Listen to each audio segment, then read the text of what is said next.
హనుమకొండ వరంగలే కాకుండా అనేక ఇతర రాష్ట్రాల నుండి కూడా పేద ప్రజలు ఎంజీఎంకి వచ్చి వైద్య సదుపాయాలను ఉపయోగించుకుంటూ ఉంటారు. మరి అటువంటి ఎంజీఎం ఇవాళ మనం చూస్తూ ఉన్నాం. తెలంగాణ రాష్ట్రం వచ్చిన తర్వాత మరి ఇప్పుడు ఉన్నటువంటి ఫెసిలిటీ సరిపోదు, కొత్తది కట్టుకోవాలని అనుకున్నాం. వరంగల్ జైల్ని కూడా కంప్లీట్గా తీసుకొని ఒక 20 ఫ్లోర్లు హాస్పిటల్ కట్టుకోవాలనుకున్నాం. ఒక పక్క అది మధ్యలోనే ఆగిపోయింది. ఇంకొక పక్క ఇప్పుడున్నటువంటి ఎంజీఎం మీద బాగా ఒత్తిడి పెరిగినటువంటి పరిస్థితి కనబడతా ఉంది.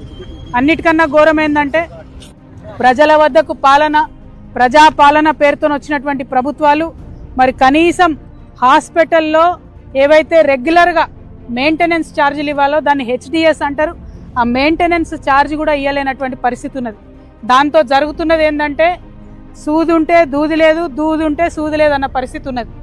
మందులు, బేసిక్ మందులు ఎప్పుడైతే ఫస్ట్ పేషెంట్ని పట్టుకొని చూస్తారో కొన్ని మందులు ఫ్రీగా ఇస్తారు ఫస్ట్ ప్రభుత్వం నుంచి, తర్వాత మిగతాయి కొనుక్కోవడం జరుగుతుంది. కానీ ఆ ఫ్రీగా ఉచితంగా ఇచ్చేటటువంటి బేసిక్ మందులు కూడా లేనటువంటి పరిస్థితి.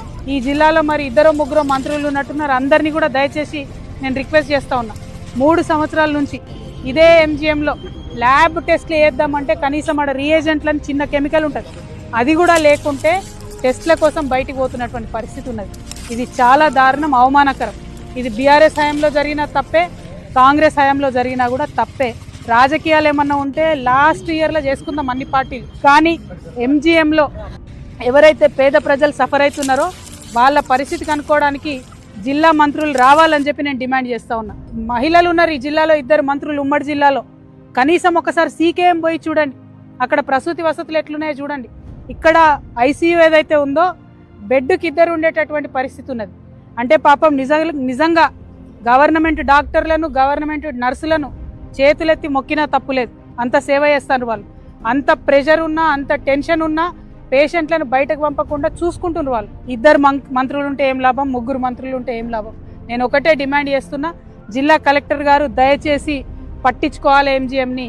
మీరు పట్టించుకోకపోతే రేపు మధ్యాహ్నం మేమే కలెక్టర్ గారి దగ్గర పోతాం. ఇక్కడ చూసినటువంటి సమస్యలన్నీ కూడా మీకు ఏకరువు పెడతాం.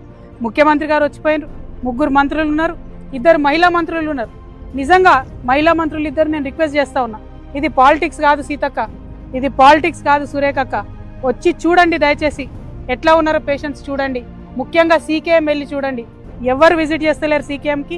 మంత్రులు సీకేఎంకి, ఎంజీఎంకి రావాలని నేను డిమాండ్ చేస్తూ ఉన్నాను.